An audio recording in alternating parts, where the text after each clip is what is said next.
اگرچہ مسلمانوں میں اختلاف ہے کہ پیغمبر اکرم صلی اللہ علیہ وآلہ وسلم کی ولادت 9 ربیع الاول کو ہوئی، 12 کو ہوئی یا 17 کو ہوئی، وحدت کی اہمیت کیا ہے کہ امام خمینی رحمۃ اللہ علیہ نے پورے ہفتے کو ہفتے وحدت قرار دیا؟ وحدت ایک قرآنی نظریہ ہے۔ یہاں پہ ہمیں یہ دیکھنا پڑے گا کہ مسلمین میں وحدت سے کیا مراد لی جا سکتی ہے۔ یہ چیز ایک فساد کا باعث بلا شک و شبہ بنتی ہے اگر اس کو کنٹرول نہ کیا جائے۔ خود وحدت ہمیں مطلوب دین کے اعتبار سے وحدت سے مراد یعنی اپنے عقائد سے دستبردار ہونا نہیں ہے، احسن، کیونکہ بعض لوگ یہ سمجھتے ہیں کہ وحدت سے مراد یہ ہے کہ آپ شیعہ کو سنی بنائیں یا سنیوں کو جو ہے شیعہ بنائیں تب یہ وحدت ہو سکتی ہے۔ اس سے نہیں، یہ مراد تو نہیں۔ شہید مطہری رحمۃ اللہ علیہ نے نام لے کے اور رہبر معظم نے بھی اس طور پہ ذکر کیا اور دیگر مفکرین بھی ذکر کرتے ہیں۔ اب اس میں دیکھیں، بعض کہتے ہیں کہ آپ علمی مکالمہ کرنا چاہیے، لیکن بعض لوگ کہتے ہیں نہیں، اس کے لیے آپ کیا کریں، مناظرے کریں، کہ جب تک آپ مناظرہ نہیں کریں گے حق واضح نہیں ہوگا۔ تو آپ کیا سمجھتے ہیں کہ مناظرے کی جو روش ہے وہ وحدت کے لیے اور اسی طرح خود اسلام کے لیے مفید ہے یا اس کے نقصانات زیادہ ہیں؟ جی، مناظرہ یہاں پہ ہمیں پہلے اس کو کلیئر کرنا چاہیے کہ مناظرہ کا مرحلہ کب ہے۔ یہ ہے کہ وہ اخلاق اور آداب کے خلاف اگر جا رہا ہے، میرا جو کہ بد اخلاقی ایک شمار ہوتی ہے، فلاں مولوی کو چھیڑ دیا، فلاں کے اوپر کلپ بنا دیا، فلاں کی تصویریں لگا کے انتہائی نیچ اور پست الفاظ اس کے لیے استعمال کر دیے، یہ فساد ہے، یہ اہل بیت نہیں، یہ تو شیاطین کی روش ہے۔ میڈیا پہ آج دیکھ آج رہے کل ہیں، ہاں وہ ایک یعنی دوسرے پہ یہ لگے ہوئے ہیں۔ قرآنی مناظرے یا اہل بیت کی تعلیمات کے مطابق اصلاً بالکل نہیں، نہیں۔ قرآن آپ احتجاج تبرسی احتجاج کہتے ہیں مناظرے۔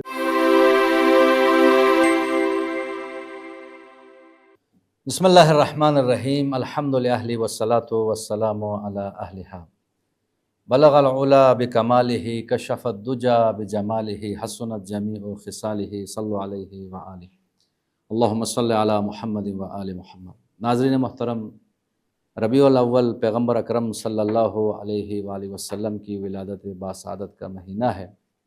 اگرچہ مسلمانوں میں اختلاف ہے کہ پیغمبر اکرم صلی اللہ علیہ وآلہ وسلم کی ولادت 9 ربیع الاول کو ہوئی، 12 کو ہوئی یا 17 کو ہوئی، تو امام خمینی رحمۃ اللہ علیہ نے پورے ہفتے کو ہفتے وحدت قرار دیا کہ اس مسلمانوں کو یہ پیغام دیا کہ آپ اس اختلاف میں ہی نہ پڑیں کہ پیغمبر اکرم صلی اللہ علیہ وآلہ وسلم کی تاریخ کس دن کو ہوئی ہے، آپ پورے ہفتے کو وحدت کے طور پر منائیں۔ تو ہفتہ وحدت کے حوالے سے گفتگو کرنے کے لیے ہمارے ساتھ موجود ہیں استاد حوزہ علامہ سید حسن رضوی صاحب۔ ہم خوش آمدید کہتے ہیں، السلام علیکم علیکم ورحمۃ السلام اللہ۔ ورحمۃ اللہ۔ وحدت کی اہمیت کیا ہے کہ امام خمینی رحمۃ اللہ علیہ نے پورے ہفتے کو ہفتے وحدت قرار دیا؟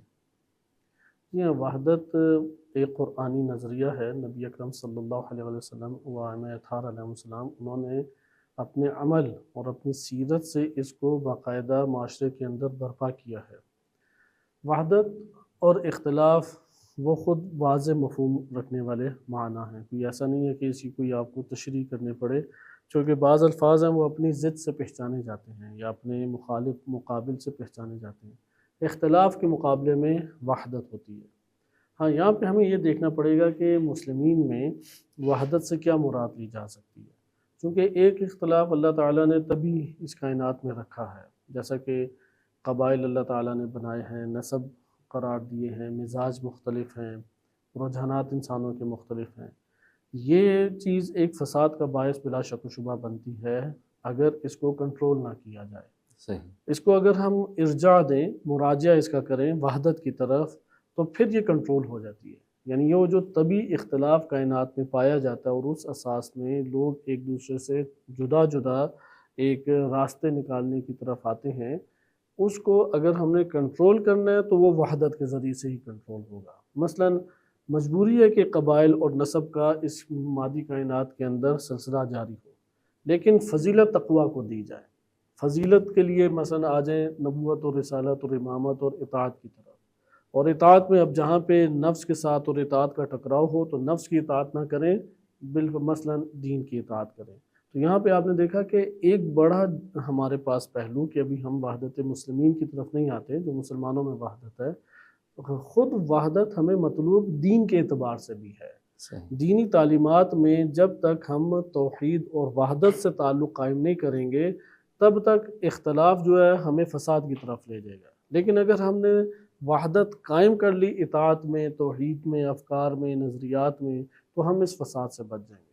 اچھا، دوسرا پہلو ہم آ جائیں، معاشروں کے اندر افکار کا مختلف ہونا یہ بھی طبیعی سی چیز ہے، کیونکہ ایسے حوادث جنم لے لیتے ہیں، شبہات ایسے جکڑ لیتے ہیں معاشروں کو کہ جس کی وجہ سے کئی قسم کے مسائل معاشرے میں پیدا ہوتے ہیں۔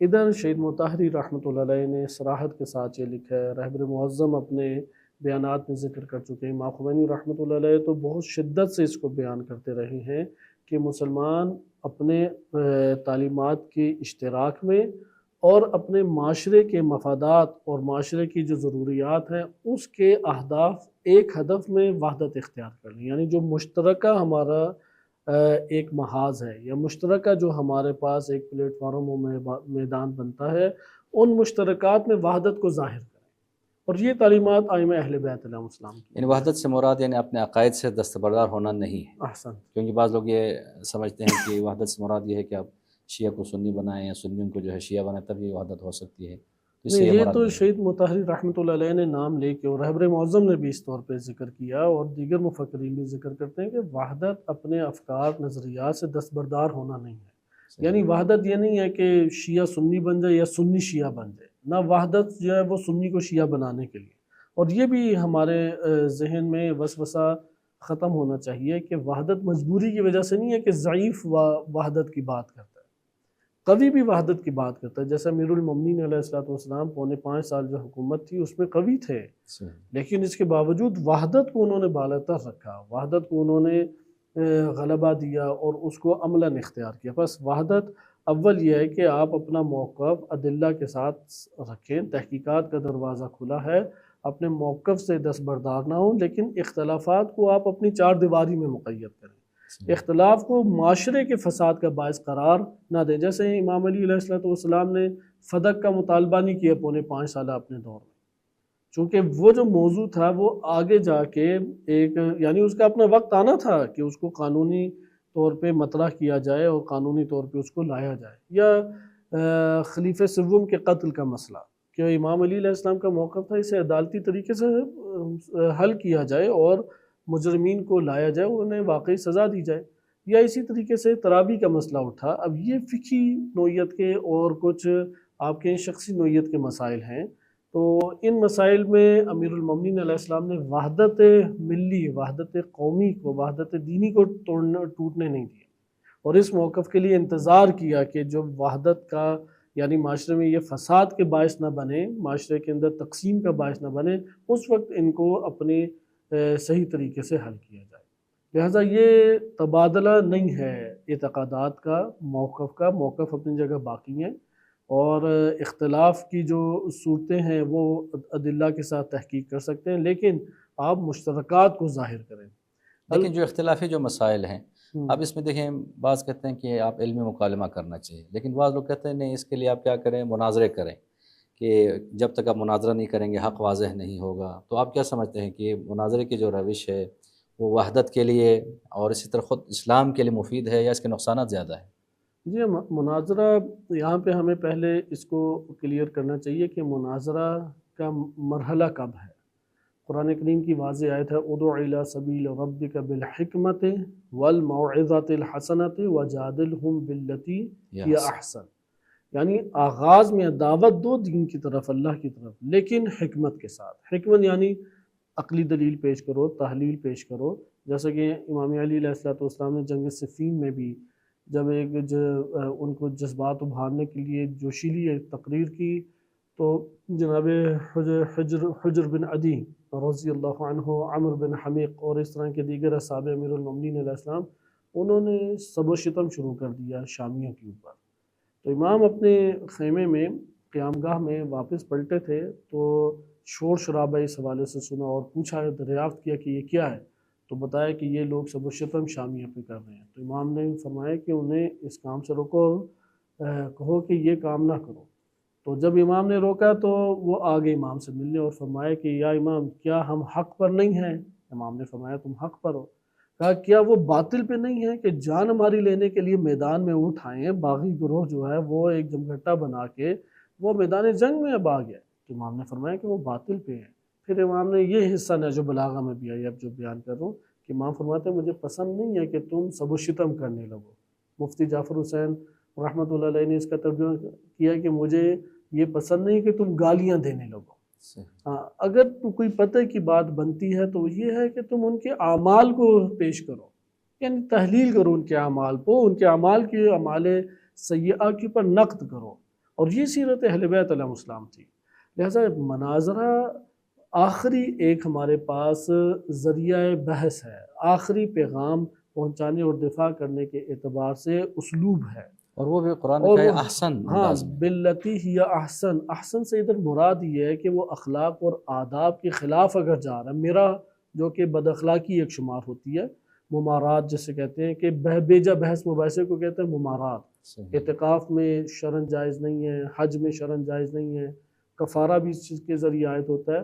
بے شک اب حق بات کے اوپر بحث کر رہے ہیں، لے دے کر رہے ہیں، تو ممارات بد اخلاقی میں شمار کیا گیا.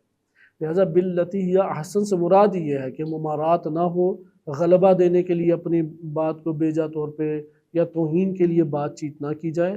یہ ہے مناظرہ جو اہل بیت علیہ السلام نے تعلیم کی. مثلا میں اس میں صرف اشارتاً عرض کروں کہ الکافی میں وارد ہوا ہے کہ ایک زندیق آیا، ملحد آیا امام صادق علیہ السلام کے پاس اور مناظرہ کرنا چاہ رہا تھا.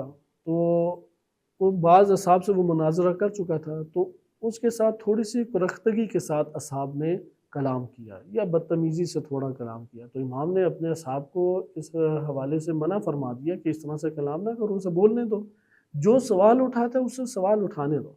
لیکن جہاں پر بھی اگلا بندہ ہٹ درم ہے، ضدی ہے، جیسے کہ آج کل آپ دیکھتے ہیں، وہاں پہ ائمہ علیہ السلام مناظرے کو جاری نہیں رکھتے تھے، قالوا سلامہ کہہ کے جدا ہو جاتے تھے. جو قرآن نے ذکر کیا ہے کہ اگر تم جاہلوں سے پہ یعنی تمہارا سامنا جاہلوں سے ہو جائے تو ان جاہلوں سے اعراض کرو.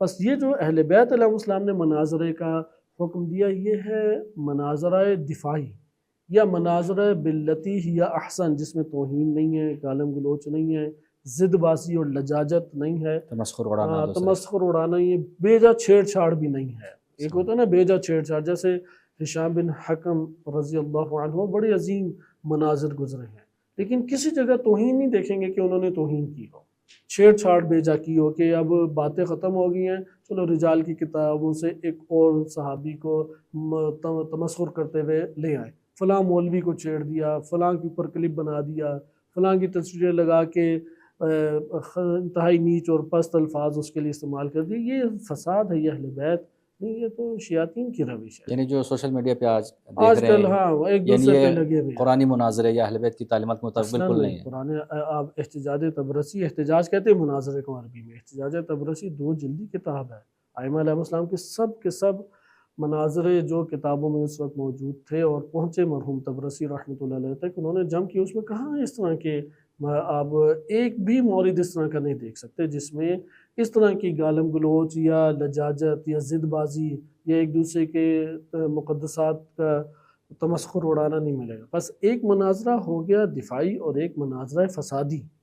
صحیح. ہاں دفاع کرنا حق ہے، ادھر یہ تصور نہ کوئی کرے کہ ہم مناظرے کے اگر کوئی خلاف کوئی بات کر رہے ہیں تو کون سے مناظرے کے خلاف. دفاع حق ہے. اگر آج بھی استعماری بہت سارے بیٹھے ہوئے افراد اور چہرے تخریب کار اور مکتب تشیع مکتب اہل بیت علیہ السلام پہ طرح طرح کے حملے کر رہے ہیں، ہمیں دفاع کرنا چاہیے.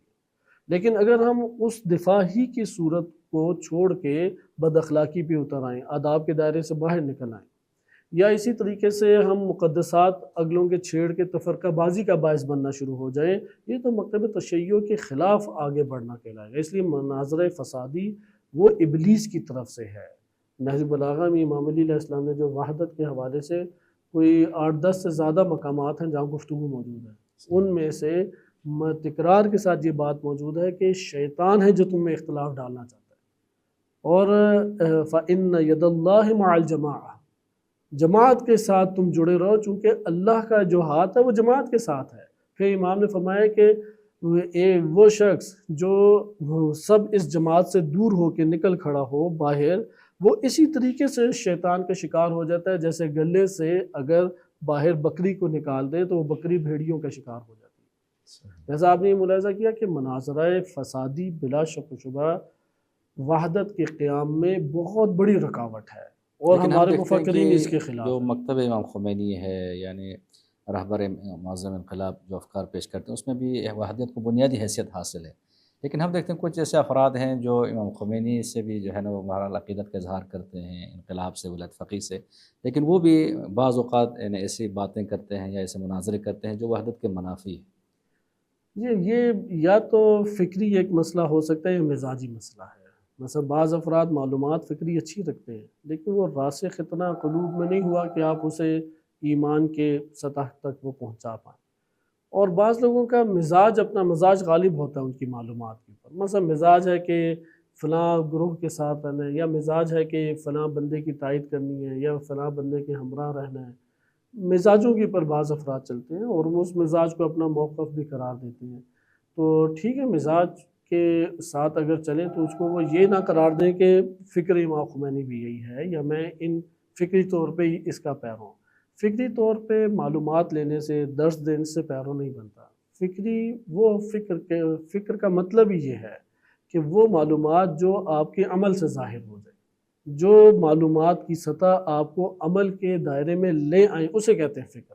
یعنی اس کو ایمان سے بھی تعبیر کیا، جسے آج ہم فکر کہتے ہیں، ہمیں قرآن کریم نے اس کو ایمان سے تعبیر کیا۔ اقرار اور ایمان میں ہمیں فرق کرنا چاہیے۔ اس لیے یہ والی باتیں کرنے والے ایک بڑا طبقہ ہے جو اقرار کیے ہوئے فقط اچھی باتیں لگتی ہیں، اچھا تصور پیش ہوتا ہے اس لیے اقرار کرتے ہیں، لیکن افکار کی تاثیر نفوذ کے اوپر ایسی کہ وہ عمل سے بھی جھلکے، تو یہ کم افراد ہیں۔ یا نؤمن ببعض ونکفر ببعض، یعنی امام خمینی کی بعض باتوں کو لے لیتے ہیں اور بعض کا وہ ایمان، بعض پر ایمان لے آئے، وہ ان کے عمل سے جھلکتا ہے، لیکن بعض میں ان کے دل جو ہیں وہ بیگانے ہیں، دل ان سے اچاٹ ہیں، زبان سے اگرچہ وہ الفاظ ادا کرتے ہیں۔ تو آغا سستانی نے جو فتویٰ دیا ہے یا رہبر کا جو فتویٰ ہے مقدسات اہل سنت کی توہین حرام ہے، وہ بھی اسی جہت سے ہے کیونکہ یہ چیزیں وحدت کی راہ میں رکاوٹ ہے۔ کوئی شک نہیں، حتیٰ کہ بعض مناظر ہیں وہ آغا سستانی کی یہ بات دہراتے بھی ہیں کہ ہم انہیں اپنے بھائی سمجھتے ہیں، تو کیا پتہ گھر میں بھی بھائیوں کے ساتھ ایسا ہی وہ سلوک کرتے ہوں، چھیڑ چھاڑ، لڑائی جھگڑے، توہین، گالم گلوچ۔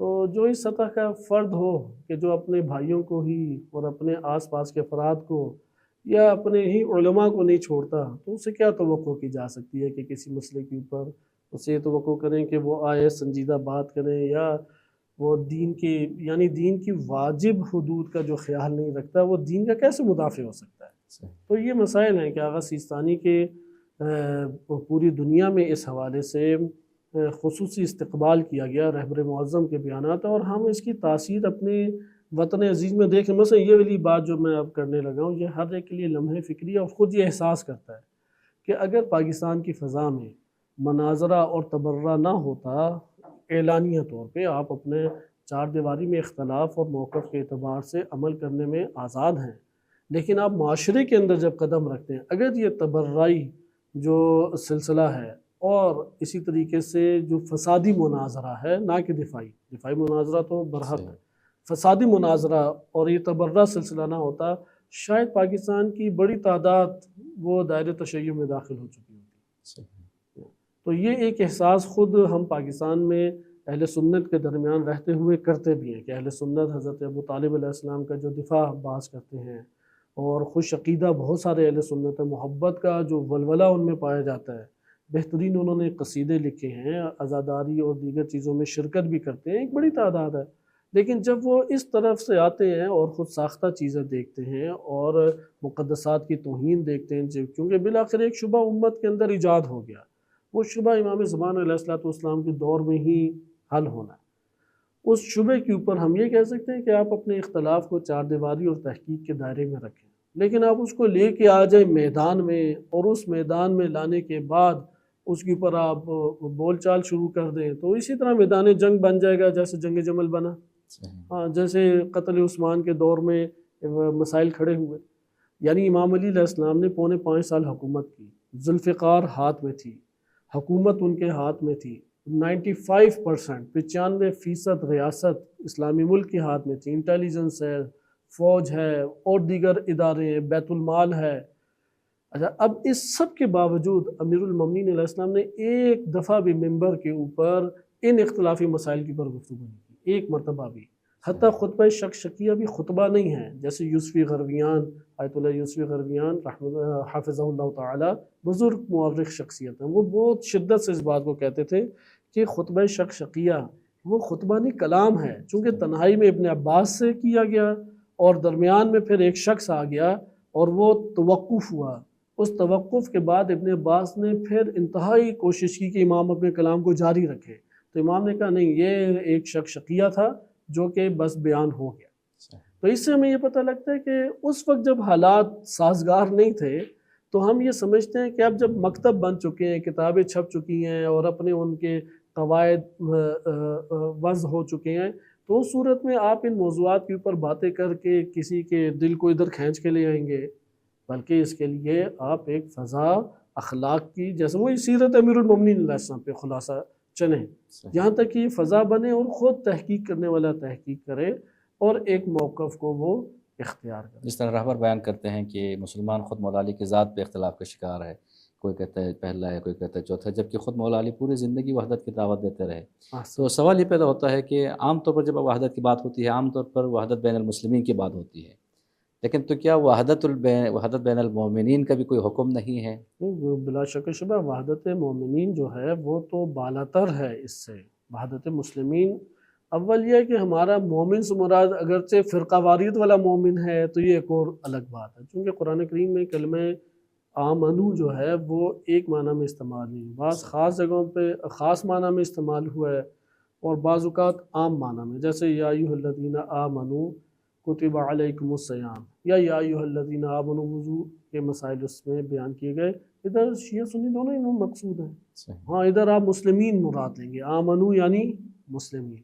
تو وحدت مومنین بھی یہی وحدت مسلمین. رائج معنی میں جو پاکستان کے جو شیعہ ہیں ان کو بھی کیا اتحاد کی ضرورت نہیں ہے؟ اتحاد کی بلا شک و شبہ ضرورت ہے، چونکہ مسالک کے درمیان چونکہ استعمار نے پہلے مسلمانوں میں ایک یعنی معاشرے کے اندر جو دین اسلام کے عنوان سے جم ہیں ان میں تفرقہ ڈالنا ہے، پھر اس کے بعد ان جماعتوں میں تفرقہ ڈالنا ہے کہ جو اپنے اختلافی موقف کی وجہ سے ایک تقسیم رکھتے ہیں اور ان میں بھی اختلاف، حتیٰ کہ پھر ایک ماننے والوں میں انہوں نے اختلاف ڈالا. مطلب یہ اگر تقلید کا قائل ہے تو چلو اب تقلید انقلابی غیر انقلابی کی بحث چھیڑ کے، تو اختلاف وہی جو امام علی علیہ السلام نہج البلاغہ میں فرماتے ہیں شیطان ہے کہ جو اختلاف چاہتا ہے، اس لیے اس کا کام ہے، اس لیے جو اختلاف ڈالتا ہے وہ شیطانی کام کرتا ہے. جو امام خمینی فرماتے ہیں جو شیعہ سنی میں تفرقہ ڈالے وہ نہ شیعہ ہے نہ سنی، استعمار کا جنڈ ہے، یعنی یہی کام ہے جو شیعوں میں اختلاف. جی امام علی علیہ السلام سے انہوں نے اخذ کیا، انہوں نے دین اسلام سے یہ تعلیمات دی اور قرآن کریم نے بھی یہی درس دیا.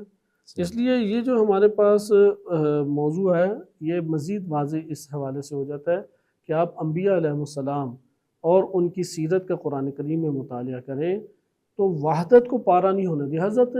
حتیٰ کہ حضرت یعقوب علیہ السلام کا جو بچوں کے ساتھ ایک مسئلہ پیش آیا، حضرت یوسف علیہ السلام نبی تھے اور حسادت کی بنیاد پہ وحدت کو قبول کیا، استغفار کے لیے آمادہ ہو گئے، اتنی تکلیف جھیلی زندگی بھر. تو یہ ہمارے پاس آشکار طور پر بات ہے کہ حجت خدا کے وہ خلاف ہوئے، جو نبی خدا ہے حجت خدا، اور قتل تک چلے گئے وہ بھائی. لیکن قرآن نے ان کو دائرہ ایمان میں لانے کے لیے اور وحدت میں پرونے کے لیے پوری تدبیر اختیار کی. تو یہی ہمیں بھی تدبیر اختیار کرنی چاہیے کہ اگر کوئی حجت خدا کا مخالف اور قاتل کی حد تک آ جائے، لیکن اتنا احتمال موجود ہے کہ ہم ایک میدان اور راستہ کھولیں کہ وہ آہستہ آہستہ اس حجت خدا کی اطاعت میں آ جائے، ہمیں یہ موقع ضائع نہیں کرنا چاہیے. صحیح.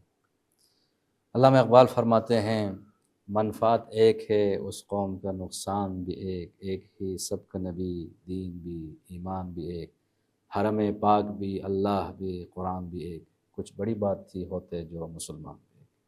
خداوند عالم تمام عالم اسلام کو خصوصاً دشمنان اسلام کے مقابلے میں اتحاد اور اتفاق سے رہنے کی توفیق عطا.